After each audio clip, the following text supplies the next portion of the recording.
Has this ever happened to you? You're running a railway and all of a sudden your big engines just go on strike. Something about a shunter or something? I don't know. Well, you can't have 3 of your mainline engines just sitting around doing nothing, and Thomas sure isn't running the railway by himself. Now, in a situation like that, what you need is Khaki. Khaki is a one-stop shop for Thomas memorabilia. They got big stuff, really small stuff, incredibly small stuff, and track to run all that small stuff on. And if you're looking to sell some of those particularly troublesome big engines, Khaki also works well for selling your products at a more than decent price. And best of all, if you use code PDP12 at checkout, you can save 12% off your first order. Link in the description. Thank you very much for sponsoring the show, Khaki. Now, on to the main event.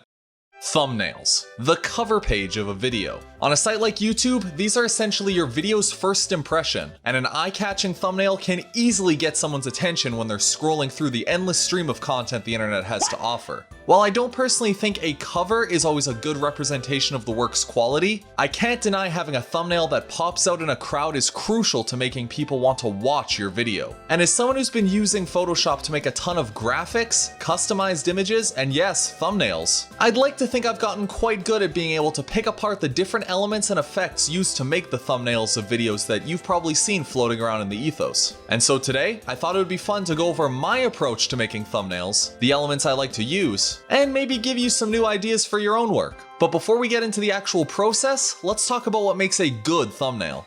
This is actually a bit of an interesting question, as a good thumbnail, or picture for that matter, goes beyond just looking good. Much like in character design, different visual styles are going to invoke vastly different responses from person to person. There's not really a formula to making a good thumbnail. People online may say that doing things like copying a viral video's thumbnail will get you results, but not only does that show a lack of creativity, it's a completely bogus claim. If you want more details on what I mean, YouTube user Curtis Connor did a whole video testing out this theory that I'll link in the description. To sum it up, there's no perfect way to make a thumbnail, or video for that matter, and what I might think looks great, someone else might think looks terrible. That being said, there's nothing wrong with taking notes on the elements and thumbnails that you like and putting your own spin on them. Take these 2 thumbnails for example. One is from Luke's video on season 6 of Thomas and Friends, and the other is from my VHS tape tutorial. I really liked the circle aesthetic that Luke used here, and I decided to borrow that element for my own thumbnail. It's not copying per se, more so adding a tool to my own bag of tricks. To contrast this, in Curtis Connor's video, he purposely stole the design, composition, and elements from another YouTuber in order to prove the point that I just made. And real quick, before you go running down to his video to call him a bunch of mean names, just don't. Go watch his video and you'll understand what I mean. I'll wait. Are you back yet? Cool, let's get to it, starting with composition. The composition of a thumbnail is crucial to catching a viewer's interest. Finding the right assets to use and putting them into the right place can mean the difference between a video popping off or just doing okay. While it would be foolish to say that the thumbnail is more important than the video itself, a good face for the video can make a world of difference. It's the same reason why some YouTubers make multiple versions of a thumbnail and swap them out to see which ones do better. It's like putting up a billboard, and if somebody sees the billboard and goes, "Wait, I see you! There's a billboard right there!" Yes, that's the point. That is the point of a billboard. We're trying to get your attention. And sometimes they change the billboard because after a month or 2, people have all seen it. And so you swap to a new one, and they go, "That billboard was different last week!" Yes! Yes, you noticed. That's the point. Remember the old saying, don't judge a book by its cover? Well, it's fucking stupid. You could write the most baller book to ever grace literature, but if the cover looks like this, nobody's gonna want to read it. And it's for that reason that big YouTubers like the Unlucky Tugs thumbnails look like this and not this. Well, to be fair, he probably could do this and still get hella views. The point is, we're constantly judging the content we're being shown from the moment it scrolls onto our screen, whether you realize it or not. We've only got so much time to watch stuff, whether it's the weekend or your lunch break at work, and with how many options we have at our fingertips, if something doesn't grab our attention right away, it gets discarded without a second thought. To use an analogy, a thumbnail is like those little free samples that you find at markets. There are tons of options to choose from, and while nobody could ever try them all, customers are more likely to gravitate to the ones that look extra tasty. And if they like the flavor, or in the case of thumbnails, like the way it looks, you very well might make a sale. As for something more concrete about how to compose the image of a thumbnail, well, again, that's up to you. But if you want my advice, I'd suggest trying to find images that best represent the subject of your video and go from there.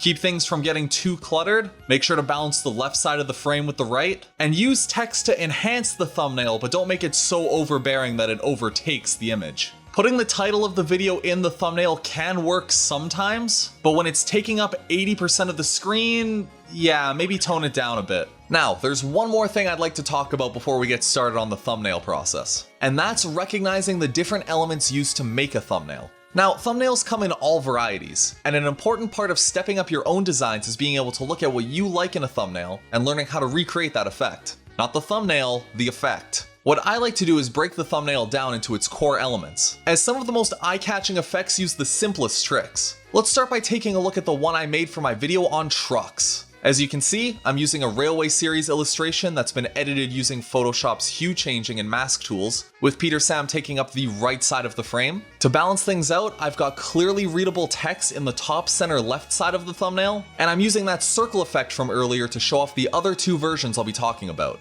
Notice how Thomas and Peter Sam are both coming out of the circles containing them. This is actually done with two layers. One is just a circular cutout of the picture with the stroke tool applied in Photoshop, and the other has the elements that are breaking out of that circle. This is an effect I see the Unlucky Tug use all the time, and I finally decided to give it a try with the Steamies Award video. I think breaking past the border can help give a sense of 3D, and it's a very striking effect that I'm glad I've been able to emulate. Speaking of borders, the next element that I want to talk about is my own border graphics. I made these myself in Adobe Illustrator, and they're a separate layer that I use to fill the space on the top and bottom of the thumbnail. I'm hardly the only person that puts their logo in the thumbnail, but I figured adding bars would help it stand out a little more. They're super useful for hiding imperfections around the edges, while also being great for keeping elements that I have to scale up to a reasonable size. Speaking of which, now would be a good time to mention that when you're making thumbnails, you should not, under any circumstances, try to make your thumbnails in 1920 by 1080 for 3 reasons. Number 1, the image is only about this big, so no one will ever really be able to appreciate the higher aspect ratio. Number 2, because you'll lose quality when scaling an image up, and scaling it down is a lot less cumbersome by comparison. And number 3, because you're running the risk of your thumbnail being too big for YouTube to process, which yes, can happen, and yes, is annoying as hell. As another point about composition, for the love of fuck, whatever you do, be mindful of the timer box that YouTube displays over top of your thumbnail. It's a very easy mistake to make and is one that I've kicked myself for not noticing on more than a few occasions. Especially when the video is ready to go and I realize, oh, gotta go back into Photoshop and reorganize everything, whoop-de-fucking-do. If you want my advice, I recommend having a dummy layer with a little box in the bottom right corner of your canvas to use as a reference. I don't personally do this because I like to live on the edge, but if you do, it'll make your life, like, way easier. Alright, with all that preamble out of the way, let's get into the creative process, shall we? Now, originally I was thinking of just remaking my old thumbnails, but then I decided, hey, why not make things a little more interesting? So I messaged a few friends of mine asking if they'd be willing to let me take a crack at redesigning their own thumbnails in different styles, and they graciously agreed to let me have a go at it. And after a bit of downloading, I got straight to work on gathering assets. While I'm getting these images, I want to make something very clear before we go any further. This is not about trying to fix the original thumbnails. The original designs are perfectly fine from a technical standpoint. No, instead, this is going to be me tackling alternate versions of these thumbnails, and showing off how a different approach can result in a different end product. And now that my ass is covered on that front, let's get the ball rolling, starting with NWR Chris. For Chris, I'll be looking to remake their thumbnail for Scared, a Halloween special they released in 2022. This was one of the only thumbnails where I knew going in what I wanted to do. My idea is to use images from this scene, where Thomas scares the ever-living shit out of Percy using the scrapped remains of a suspiciously similar-looking tank engine. There's 2 really good close-up shots that I think work perfectly for this. And with a little work, I eventually got the contrasting image I was looking for. Next came the text. Now, you may remember from the Steamy Awards video when I said, "It's home."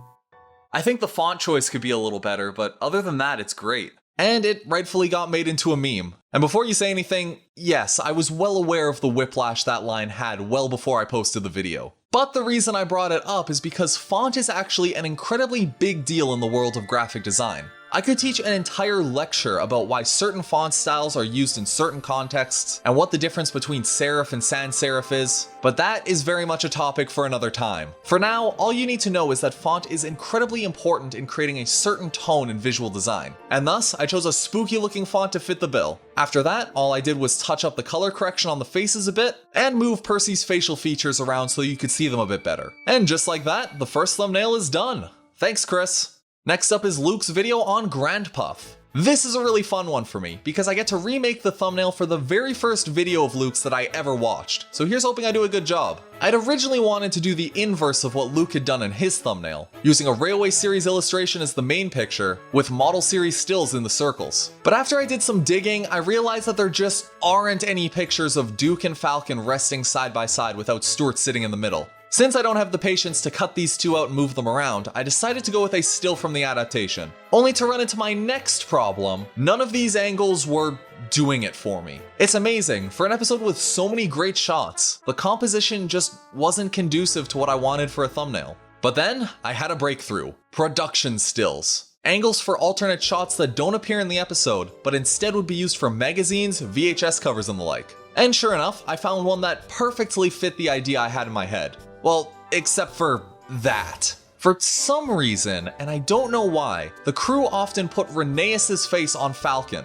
leading to this weird fusion that wouldn't look out of place as an OC. Since this Falcneas isn't gonna fly, I had to do a little face replacement. Now, that might sound complicated, but it's actually a very simple process. All you have to do is make a desaturated effect layer, merge it with the face you want to use, and mask out the layer. You'd actually be surprised how often face swapping is done for Thomas thumbnails. Again, I look to Unlucky Tug with his Season 5 retrospective. As you can see, he's used an image from By George and just changed Thomas's eyes to have him look behind him, and it looks very well done. This is an effect that, when done with care, can really open the doors to new ideas. But back to business. I still wanted to use the RWS art since it is beautiful, so I decided to incorporate that circle trick that Luke does, but with an extra kick. I love the look of the characters coming out of the bubble, and so I duplicated the layer, slapped the stroke effect on the bottom one, and then used the masking tool to cut out the rest of the engine. The mask tool itself is actually super easy to use. If you want to mask something out, use black. If you want something to show in a mask, draw on it with white. Simple, but very intuitive. Because we never fully see both Duke and Falcon at the same time in this scene, I decided to give the illusion of such here by using two different images that reach out of their bubbles to connect together. Lastly, I wanted to add a title and something to separate the background from everything else. I thought about using a blur effect at first, but I instead went with a brown layer and masked out space for the two engines. The title was a little more involved, as I didn't want to change the title of the video, but I still want to have text that fit into the boundaries. So, once again taking inspiration from Unlucky Tug, I did a spin on his Thomas retrospective graphic. Last was to add the parental responsibility text, where I decided to go with the Algarian font, since it looks pretty prim and proper while also being a bit old-timey as well. And with that, the thumbnail was complete. Thanks, Luke. Next up is Scrapyard Studios. While I found that last thumbnail came together fairly naturally, this next one was anything but. I don't know why, but every time I talk about Scrapyard Studios, his segments always manage to give me the runaround. In the Steamy Awards video, it was with the visual effects, and here it was trying to find the right way of going about making this thumbnail. Don't get the wrong idea, I'm not saying that is a bad thing. Through working on these segments, he's managed to push my skills by merely just existing in a video, and that's something I'm extremely grateful for. But gosh dang it, was I stumped for a good minute here. I originally wanted to take a crack at his Henry video, and then I thought about trying to do something with his custom rolling stock showcase. Cock and ball torture. But in both cases, I just didn't have an idea that did the video justice. Finally, I landed on his video about Johnny Morris, and oh boy did the gears in my head start turning. I have a soft spot for old-timey radio, and using that kind of black and white aesthetic was a major step in the right direction. The process of editing was pretty standard, just masking using the opacity and blending tools. However, this time around, I decided to make the Railway Series image look a little worse by means of adding visual noise. Not all the ideas clicked at once here, but once they did, yeah, this was easily a favorite of mine. Also, Sam, your thank you audio got deleted, so thank you.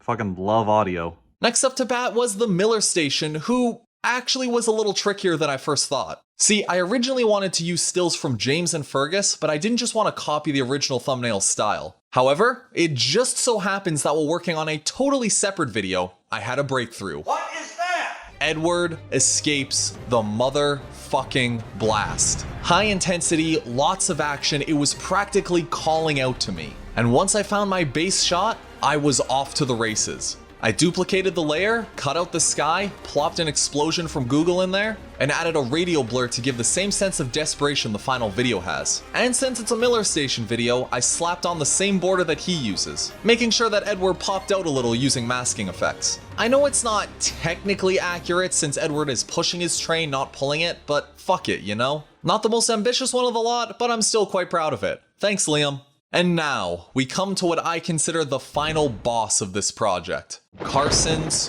video workshop. Unlike with some of the others, I knew pretty well early on what I wanted to do for this thumbnail. My goal was to make a thumbnail for SparkNote in the same vein as All Eyes on Dennis. However, unlike with all the other thumbnails, I didn't have a single asset that I could borrow from the original to use. Nope, for this one, I was gonna have to make it all from scratch. So, I found orthos of Percy and a decent side shot of Richard, and I just got tracing, with the end result being mixed. I think Percy looks alright, but Richard was just wrong. I don't know why, but I couldn't get his proportions right no matter what I tried. Regardless, I got Richard as close as I could, dropped him into the project, and got to work. The actual editing was pretty simple since there's very few effects going on in the foreground. The background, however, was a bit trickier. I wanted to get a fire effect going in the background, but I knew just using normal fire wasn't gonna work. So instead, I drew my own fire, add a little wave effect to make it look all cool, and give it some layers to contrast the foreground a little bit, and the graphics were pretty much good to go. All I needed now was the text, which went through a few iterations, but I eventually landed on something that I like. And there it is, SparkNote in the same minimalist style as All Eyes on Dennis. Thanks, Carson. And with that, we have our 5 thumbnails. This was a super fun project, and I couldn't have done it without the help of all these fine people here. They were all incredibly quick to get back to me, and honestly, this video wouldn't be the same without them. All their links are in the description, and if you haven't already, I recommend giving them a look. Luke and Sam do very fun essay-styled videos, my favorites of which being Luke's Tiger Moth breakdown and Sam's model making tips. Scrapyard Studios also does fan stories, as does Chris and the Miller Station. From Chris's library, I recommend Ghost Train, and for Miller Station, give Smoked Up a watch. It's great. I'm tripping balls, man. As for Carson's video workshop, just all eyes on Dennis for sure. Anyways, I hope this was a fun change of pace from my usual shtick, and I'm curious to know which redesign you liked the most. Let me know what you thought in the comments below. That's gonna do it for me. I'll see you next time. Bye-bye.